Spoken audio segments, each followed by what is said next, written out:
Alright guys, let's get started. Hey everyone, welcome to Crypto Corner. My name is OJ, and in today's episode of Crypto Corner, I will be showing you how to back up your seed phrase or mnemonic phrase or recovery words, whatever you call it, it's all the same, to these metal plates that are virtually indestructible. I just received my xSeed Plus kit. It's with 4 metal plates and all the tools that you need in also to do that. I also have the V20 SecuX wallet, but I will be using these plates to back up 4 of my hardware wallets.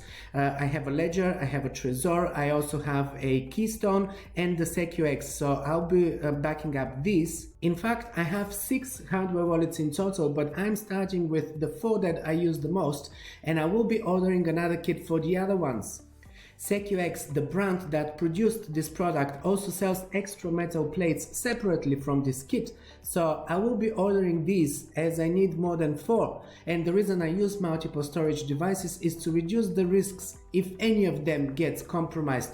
Not that I expect this to happen, but you never know. I prefer to have my coins spread between multiple devices and keep smaller amounts in each this way, so I minimize the damage. With Bitcoin's price going towards the $100,000 mark soon, I wouldn't want to keep more than 2 or 3 Bitcoin in each wallet, which means that I will end up with a dozen of wallets and devices over time.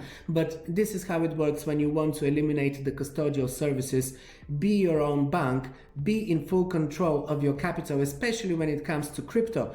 There is no need for custodial services. Apart from some that pay interest on your crypto, like Nexo, Matrixport, I use these to earn interest on my long-term holdings, but of course I don't keep all of my holdings in there. As long as it's a custodial service, there's always a risk. So for the bigger chunk of my crypto, I use hardware wallets. And with this, the seed phrase, the mnemonic phrase, that string of backup words is the most important piece of data that you need to keep safe. Safe from others, but also safe from damage. Most of the hardware wallets come with paper cards where you can write your seed phrase, but with these they can be damaged easily by water or especially fire, in which case they are completely gone. This is why I ordered these metal cards instead. A recovery seed usually consists of 24 words, but they can be also found in 12 or 18 words.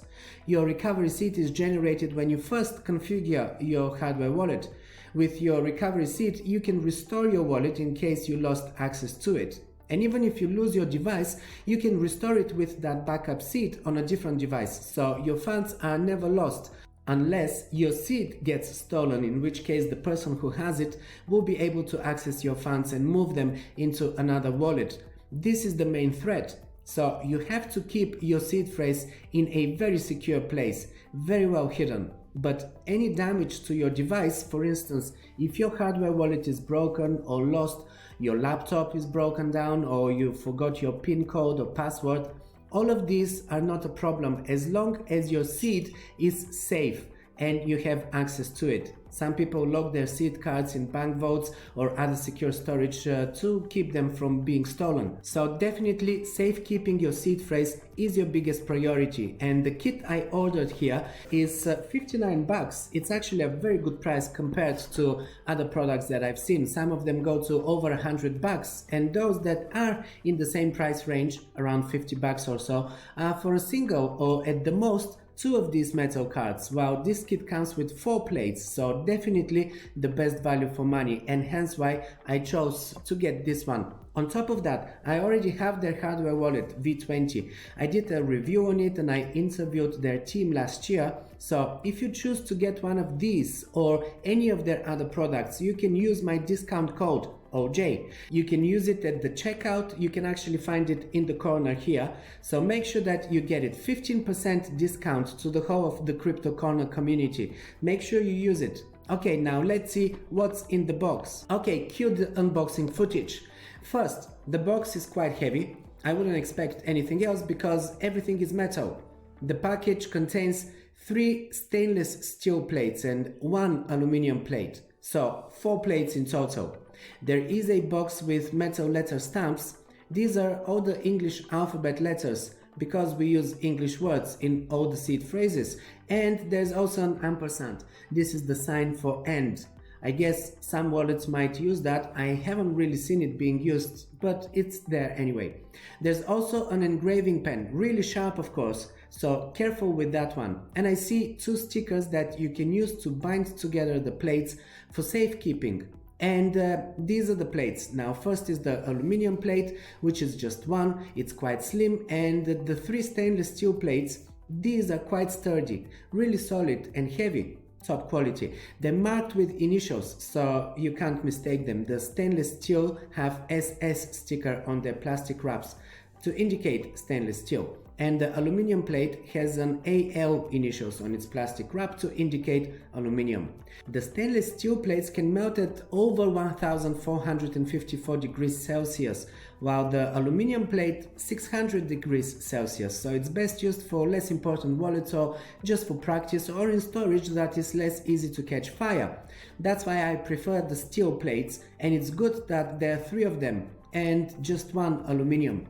And lastly, there is a plate holder, a leather case that I'm not sure if it's real leather or PU leather, but either way it is quite convenient. I managed to fit all the cards in there, all 4 of them, although I might spread the cards in various locations for safekeeping so that they can't be found easily. The metal letter stamp can be used to hammer the recovery seeds onto the plates.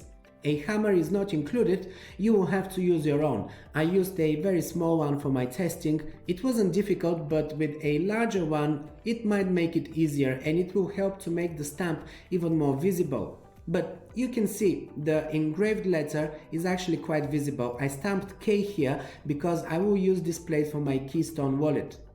I also tried the L for my Ledger wallet and S also for my SecuX wallet seed. This right here is the L. From up close it's quite visible, and they will only be used for storage. Ideally you will only use this very rarely because you don't need to enter your seed phrase unless you are doing a full restore of the wallet. For any other operations you will be using your PIN and your password, and you can add these to the plates, but I don't recommend it. Keep your passwords and PINs separately. The engraving pen is actually ideal for the aluminum plate. I used it on the steel plates just for the test and it works, but I find it easier to hammer the letters on the steel plates, and the pen inscription is easier on the aluminum. It is clearly visible, and the best part is that other people might not be able to read your handwriting, so that's a plus. You can see I wrote key here. I actually wrote Keystone to indicate the wallet that I will be using this plate for. Here it is. So there you have it. If you want unhackable offline storage, waterproof and fireproof, everlasting for your backup of your crypto holdings, and at the best price, this is the one, guys. You get 15% discount with my code that you can apply at checkout, and I drop their official links in the description below. You will also find their links to many other crypto services that I use and that I recommend to you. So make sure that you check out the links in the description of this video. If you're new to the channel, make sure that you subscribe and enable notifications as I come to you on a daily basis with the latest news, reviews like this one, tutorials and market analysis as well that helps you navigate safely in the cryptoverse. Thanks for staying until the end. I hope this helps you, and I'll see you in tomorrow's episode.